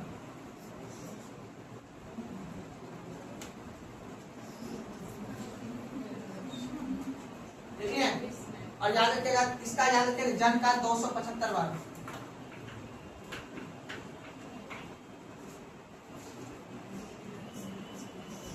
अब नोट लगा के एडमिट लीजिएगा।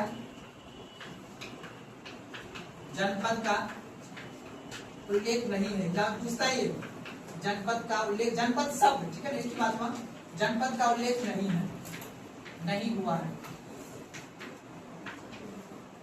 जनपद का उल्लेख नहीं हुआ है।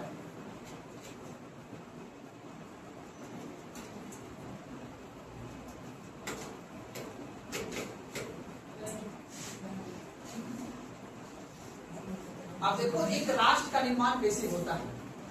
अगर अब वर्तमान सिचुएशन को समझोगे तो एक राष्ट्र बनने के लिए कई सारे मुकम्मल किया जाता है।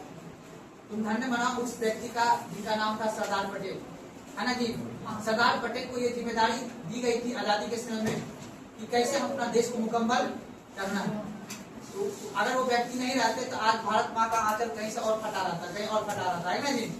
आज कहा जाता है हैदराबाद अपने क्षेत्र में नहीं होता, जम्मू कश्मीर अपने क्षेत्र में नहीं होता। तो आज एक भारत जो मुकम्मल से आपको दिखता है, उसमें कहीं न कहीं योगदान किसका है? सरदार पटेल जी का। अब लेकिन अगर आप ये वैदिक सभ्यता देखोगे तो वैदिक सभ्यता में पहली बार जो राजनीतिक इकाई बनी हुई है कि पहले परिवार मिलकर क्या बना? गांव बना, और गांव मिलकर एक विश्व बना। इसका मतलब आज का एक अनुमंडल टाइप से, उसके बाद फिर क्या बना? जन बना, जो आज के जिला टाइप से। तब इसका मुख्य रूप से मालिक कौन होता था? राजा होता था। कौन होता था बाबू? राजा होता था, ठीक है ना। याद अगर टॉपिक लिखते आप लोग तो ये है प्रशासनिक इकाई। कौन सा बाबू? प्रशासनिक इकाई। पूछता एग्जाम में माना कौन है बाबू? कुल, ग्राम, देश और जन। राजनीतिक स्थिति कितना था बाबू? 4 प्रकार से था। प्रशासन जो चला जाता था कितने प्रकार से? 4 प्रकार। किस काल का? वैदिक काल। आज प्रशासन कितने समय से चला जाता है? आज जो प्रशासन चलता है कैसे चलता है? एडमिनिस्ट्रेशन कैसे चलता है? समझो, समझोगे तो मजा आएगा। यहाँ ध्यान समझना, अभी बताओ, ध्यान समझना बात को। 5 मिनट में समझ लेना, ठीक है। आइए बताओ, एक राज्य कौन सा बाबू? बिहार। अब बिहार राज्य पहले भी हम क्लास में बताया कई बार, बिहार राज्य के अंतर्गत प्रशासन जो चलता है, एडमिनिस्ट्रेशन जो चलता है, वो कई गांव मिला के एक क्या बनाया जाता है, पंचायत बनाया जाता है, पता है ना जी। और याद रखना पंचायती राज अधिनियम अर्थात पंचायत को जब संवैधानिक दर्जा दिया गया तब आपको पता है पंचायत में चुनाव कराना 1992 से स्टार्ट हुआ है, 1992 से। तो ठीक उसी प्रकार याद रखना बाबू, जैसे कि आप लोगों ने जी, तो आप लोग याद रखना है कई परिवार मिलकर क्या बाबू, कई परिवार मिलकर क्या बन जाता है बाबू, एक गाँव बन जाता है। क्या बन जाता है बाबू, गाँव बन जाता है। और कई गाँव मिलकर क्या बन जाता है बाबू, एक बोला जी पंचायत बन जाता है। क्या बन जाता है, शहर बोलता है पंचायत। और कई पंचायत मिलकर क्या बन जाता है बाबू, एक बोला जी प्रखंड, जिसको हम क्या बोलते हैं, ब्लॉक बोलते हैं। और कई ब्लॉक मिलकर क्या बनता है बाबू, अनुमंडल। क्या बनता है बाबू, और कई अनुमंडल मिलकर क्या बनता है, कई जिला मिलकर क्या बनेगा, परमंडल। और कई परमंडल मिलकर क्या बनेगा, राज्य। और कई राज्य मिलकर एक देश। और कई देश मिलकर एक महादेश। आपको ध्यान समझना, अब परिवार का मालिक कौन होता है जी, आपके मम्मी पापा होते हैं ना। तो विकास का काम कौन देखेंगे, पापा। कौन देखेंगे बाबू, खाना वाना बनाने का निर्णय कौन लेगा, उसी तरह गांव में होता है एक विकास के लिए, एक विकास और एक न्याय। विकास का काम कौन करेगा बाबू, मुखिया जी। और न्याय झगड़ा लड़ाई होता किसके पास जाते हैं, सरपंच के पास जाता है ना। याद रखना हर जगह एक काम होगा विकास का और एक काम किसका बाबू, न्याय का। और झगड़ा लड़ाई होगा तो हम किसके पास जाएंगे, दो तरह का, किसके पास जाएंगे बाबू, सरपंच। उसी तरह पंचायत में याद रखना, जब पंचायत होता है तो विकास, याद रखना पूरा का पूरा विकास का फंड इसी का अंतर्गत आता है, ठीक है ना। इसको हम बोलते हैं पंचायत समिति, याद है ना जी। तो इसको पाबंदित किया गया है, ठीक है, याद रखना। उसके बाद यहाँ बाजू प्रखंड एक कौन होगा बाबू, वीडियो साहब। एक कौन होगा बाबू, वीडियो साहब का काम ही होगा कि पूरा क्या करना, प्रखंड का विकास करना। इसको अंग्रेजी में क्या बोलते हैं लोग, ब्लॉक। पूरा ब्लॉक का विकास करने की जिम्मेदारी किसका है बाबू, वीडियो साहब। विकास में क्या विकास करना होगा, विकास करना पूरा। उसके बाद अगर झगड़ा रहा होगा तो हम किसके पास जाएंगे, SHO के पास। किसके पास जाएंगे, SHO। इसी को आसान भाषा में बोल देते हम लोग इंस्पेक्टर साहब। साहब का इंस्पेक्टर साहब से मिलना हमको। बड़ा थाना जहाँ पे आदर्श थाना होगा, जैसे अपना गोगरी में आदर्श थाना है, 2-3 थाना मिला के आदर्श थाना, वहाँ पे बैठेगा SHO साहब। उसके पास जाना है, FIR दर्ज करवाना है, देखो हमको झगड़ा हो गया, हमको न्याय दिलवाइए, ठीक है ना। उसके बाद तब हम कहाँ बोलते हैं बाबू, अनुमंडल। अनुमंडल में कौन होगा बाबू, SDO या फिर SDM, जिसको हम लोग बोलते हैं सब डिविजनल ऑफिसर या सब डिविजनल मजिस्ट्रेट। यहीं पे आपका छोटा मोटा जो झगड़ा होगा वो भी निपटाया करेगा। और पूरा विकास, अब बताओ यहाँ से लेके यहाँ तक कितनी जनसंख्या हो जाएगा। यहाँ पे मैंने बताया कई गाँव मिलकर क्या बनेगा बाबू, एक पंचायत बनेगा। 3-4 गाँव, कम से कम छोटा छोटा, कम से कम 3 गाँव रहेगा, 4 गाँव रहेगा तो एक पंचायत बनेगा। और कम से कम 20 पंचायत होगा तब जाके क्या बनेगा, एक प्रखंड बनेगा। अपने गोगरी प्रखंड के अंतर्गत 25 पंचायत, 28 पंचायत अभी वर्तमान में 28 पंचायत है। किसके अंतर्गत बाबू, गोगरी प्रखंड के अंतर्गत। फिर इस प्रखंड के मालिक कौन होगा बाबू, वीडियो साहब। उसके बाद कौन होगा बाबू, अनुमंडल। कम से कम 3 से 4 ब्लॉक मिलकर, कम से कम 2 या 3 से 4 ब्लॉक मिलकर एक अनुमंडल बनता है। एक अनुमंडल का मालिक कौन होगा बाबू, SDM साहब होगा। और इसी इधर आप झगड़ा है कौन होगा बाबू, DYSP। क्या बोलते बाबू, DSP साहब बोलते ना जी। अभी कौन है DSP साहब, एक लड़की सी है, कौन है, क्या नाम है जी इसका, दोनों इस माने दोनों भेजा देखे, ठीक है ना। तो अपना भी तो पहला ये SDO साहब दिया और DSP साहब। अब तुम सोचो कल्पना करके, इमेजिन करके, इसके पास कितना ताकत है, यहाँ से लेके यहाँ तक का पूरा का मालिक ये है। किसको उठाना है वो चुटकी मारेगा, उठा लेगा, उसको बोलो लेकर और नंगा करके उसको। पुलिस वाला यहाँ से लेके, मान लो यहाँ पे होगा किसी परिवार में, यहाँ से उठा सीधे उसको कहाँ लेके आएगा, अनुमंडल लेके आएगा। फिर उसके बाद कम से कम 2 या 3 अनुमंडल मिलकर क्या बनेगा, एक जिला बनता है। अब एक जिला में बैठाएगा कौन सा बाबू, DM साहब। और इधर कौन बैठाएगा जी, SP साहब। अब तो ये पुलिस का हायरार्की है, ठीक है ना। SP साहब बैठाएगा, बहुत ताकतवर, बहुत ताकत है इसके पास, बहुत ताकत है। ये बोल देगा जो वही होता है। इसके पास कम से कम 500 पुलिस वाला हमेशा रहता है इसके पास बैठा हुआ। क्या है लड़की, बात तो जानते हैं, जस्ट वो आई थी उधर को साइड तक हमको पता है। हाँ तो चलो वो बात छोड़ो, आप समझो एक बात के लिए, ये आदमी के पास इतना ताकत ही बोलेगा कि अभी दिन है उसको करो रात, तो रात करा देगा तुरंत, इतना ताकत इसके पास। बहुत ताकत है तो ये नहीं क्या तुम उसको देख रही है ध्यान समझो जो बन गई सो बन गई उसको नहीं देखना है खुद क्या कर रहे हो इम्पोर्टेंट है। हम आपको इसके माध्यम से कब से कब ये समझ लो कितनी ताकत होती है इसके पास सारा खेत ताकत का है। संघर्ष तुम अगर तुम इतना संघर्ष करके अगर तुम ये वाला पद या ये वाला पद बाकी सब पद को उतना वैल्यू नहीं है ये पद ये पद ये पद या ये पद ये 2 पद मिल गया ना तो फिर समझ लो जीवन धन्य है। जीवन में फिर कोई टेंशन नहीं है एक बस मेहनत करना है बाकी टेंशन खत्म। अब बाबू यहाँ तक का तो एग्जाम होता है पता है तुम लोगों को जी यहाँ तक का क्या होता है एग्जाम से आप लोग सफलता लो इसका एग्जाम के लिए आपको यूपीएससी का एग्जाम देना होगा बाकी यहाँ से लेकर तक आपको पीसीएस का एग्जाम होता है जिसको हम लोग बोलते हैं बीपीएससी। अपने यहाँ बीपीएससी यूपी में जाओगे तो यूपी झारखंड में जाओगे झारखंड पीसीएस। अब ये दोनों बनने के लिए यूपीएससी बाकी आप याद रखना परमंडल में कौन बैठेगा बाबू डीआईजी साहब और डीसी एक तरफ बैठेगा डीसी डिविजनल कमिश्नर बहुत पावर होता है उसके पास लेकिन उसके पास पावर इसलिए नहीं कम वो दिखता था हम लोग के पास रीजन ये वो दिखता जिसे भगवान दिखता है भूत दिखता है उसी तरह डीएमएसपी दिखता नहीं है वो गलती से दिख जाएगा तो बहुत प्रॉब्लम हो जाएगा। सरकार बात को जल्दी दिखता वो आदमी को दिखता है इससे भूत किसको दिखेगा पैसा वाला आदमी किसको दिखेगा तो ठीक उसी प्रकार देखो याद लगा करो परमंडल में याद है बाबू राज्य में कौन बैठा रहता है मुख्यमंत्री जी कौन बैठा रहता है बाबू देश में कौन बैठा रहेगा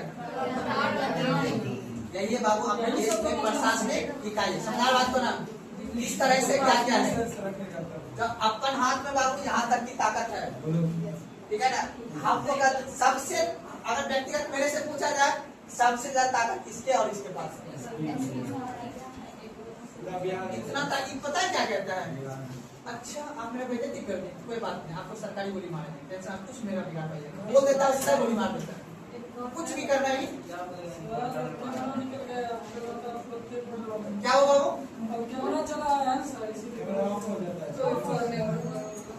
अच्छा चलो कोई बात नहीं है अभी लेकिन तुम लोग अभी कैमरा पे आप चल भी रहा है ना अपनी क्लास में कुछ बात ऐसे नहीं बोलना है ठीक है ना। देखो एक बार तुमको समझाने बता रहा हूँ याद रखो कितनों कैमरा आ जाए कितनों सैटेलाइट आ जाए दो ही आदमी के पास ताकत है इस देश में एक प्रशासन एडमिनिस्ट्रेशन के पास और एक नेता के पास। जब वो नेता सत्ता में रहेगा तब उसके पास ताकत है और नहीं तो बाबू फिर दूसरे किसी के पास ताकत नहीं। कैमरा कैमरा क्या कर लेगा जो ही नहीं कि जो कैमरा दिखा रहे वो देश की परिस्थिति अलग है अपना देश की बात कर रहे हैं। अपने देश में ध्यान सुनो अपने देश के अंतर्गत ताकत सिर्फ सरकारी कर्मचारियों में संविधान ने उसको वो भी खास करके वर्गीधारी को अंग्रेज के द्वारा बनाया गया कानून भी आज भी चल रहा है देश में और अंग्रेज के द्वारा बनाया गया कह देते हो ना कि तुम कैमरा है गरीब आदमी के लिए ही सिर्फ कैमरा है। एसपी का कोई वीडियो बना लेगा तुमको इतना आसान लगता है और वीडियो देगा तो इंटरनेट पे कुछ नहीं कर पाएगा वो इंटरनेट बैन करवा देगा। जब शाहरुख खान जैसा आदमी वो व्हाट्सएप से बात करके कर सकता है तो कहने का मतलब ये है दोस्त कि सिर्फ तुम वो पहलू को नहीं देखो कि नहीं कैमरा आ गया तो सब कुछ हो गया कैमरा आ गया तो क्या हो गया गरीब आदमी के लिए है कैमरा तुम नहीं समझ रहे सबको मुझको बोले तो बोले जोर से आवाज नहीं आ रही सब जब पढ़िए ना सब एसपी नहीं बन जाएगा ये बात है सबके बारे में सोचना है ना सिर्फ अपने बारे में सोचना है। आप क्या करोगे वो इम्पोर्टेंट क्या बताओ जितने भी कैबिनेट में 545 जो मेंबर होगा क्या सबने चाहा होगा हमको यदि प्रधानमंत्री बनना है सोच के बताओ कौन नहीं सोच रहा हो 545 मेंबर जो मेंबर ऑफ पार्लियामेंट है क्या वो ये सोच के गया होगा कि नहीं हमको एक नेता बन के रहना है या ये सोच रहा होगा कि हमको एक दिन प्रधानमंत्री गोदी पर बैठना है। उम्र भी कट रहा है तुम्हें सोचना है तुम क्या कर सकते हो वो सोचो सब क्या करेगा उसके बारे में तुम नहीं सोचो या हम क्या करेंगे वो हम सोचेंगे तुम ये नहीं सोचो कि सब वही कर लेगा सब कर लेगा तो फिर तुम क्या करेगा तुम क्या कर रहे हो ये इंपॉर्टेंट है गलत कर रहे हैं सब तो सच की बात है इतना महंगा पद है ये सब कैसे बन जाएगा इसमें दम होगा वही ना बनेगा इतना बड़ा जनसंख्या तुमको कैसे दे देगा सरकार एक जिला का मालिक अगर तुमको बनाया कम से कम एक जिला की जनसंख्या होगा बाबू कम से कम 12 लाख अपना खड़िया जिला का जनसंख्या कम से कम अभी 11 लाख के आसपास है बाबू 11 लाख का तुम मालिक बनोगे इतना आसान है। बेगूसराय का जो डीएम एसपी होगा वहां पे जनसंख्या 17 लाख के आसपास तो समझ सकते हैं उस जिला के 17 लाख का मालिक तुमको बना देना इतना आसान बात है। कहने का तो मैं समझ रहा हूँ क्या कहना चाह रहे हैं। ये बहुत मुश्किल है, बिल्कुल सही बात आप जो बोले वो सही है, सब नहीं बन पाएगा, लेकिन आप बन जाओगे वही बड़ी बात है, हम बन जाएंगे वही बड़ी बात है। तो डिपेंड करता है, ये बात नहीं सोचना है कि कौन बनेगा नहीं बनेगा। अपने आप को मेहनत करने के लिए, अपने आप को ये शक्ति साबित करने के लिए कि आपको ये जरूरत है। सब ज्यादा समाज में क्या किसको मर के तो सबको जाना एक दिन, वैसा ही मर के नहीं। आदमी क्या चाहता है कि आप मर के जाकर हमको याद रखे इंसान, को याद रखता है। तो खैर वो बात अलग की है, लेकिन आपको ये समझना है इस पद पे बैठे हुए व्यक्ति को आप कितना बड़ा भला कर सकते हो, ये भी बहुत बड़ी बात होती है। होते ना जी, कितना आदमी का आप न्याय दिला सकते हो, ये भी बहुत बड़ी बात होती है। आपके पास कितना ताकत होगा, आप हर किसी को न्याय दिला सकते हो। अगर आप नैतिक रहोगे, आप इथिकल रहोगे, आप में इंटीग्रिटी रहेगा, तो शायद आप न्याय की काम कर सकते हो। तो मैंने जितना बात आपको समझाया इस चीज पे समझाया, ये नहीं कि कैमरा पे जो दिख रहे हो, अब तुम लोग अभी रील्स में जो दुनिया देखते हो, रील्स में ऐसा है। आपको कभी आप किसी को रील्स से बाहर हट के देखो, आप में दम है, आप जान निकालिए, आपको देखो तो आपको पता चल जाएगा कि नहीं दुनिया बहुत बड़ी है। नेपाल की परिस्थितियां अलग है, नेपाल जैसा सिस्टम अपने देश में नहीं हो सकता। अपने देश में बाबू लॉ है। आपको लगता है, आप कह सकते हो कि जनता उग्र हो जाएगी, जनता उग्र हो जाएगी, जनता उग्र होने से पहले अपने देश में कानून लागू है। अपने देश की संविधान अलग है, उस देश की संविधान अलग है। तो खैर हमने इतना बात आपको बताया प्रशासनिक इकाई है, ठीक है ना। और उसके बाद ये हम पढ़ रहे हैं 3500 साल पीछे की राजनीति की तरह, ठीक है। तो खैर आज यहीं तक रहने देंगे। कल जो है हम लोग पढ़ेंगे इसी के राजा के बारे में, ठीक है। इसको बंद कीजिए।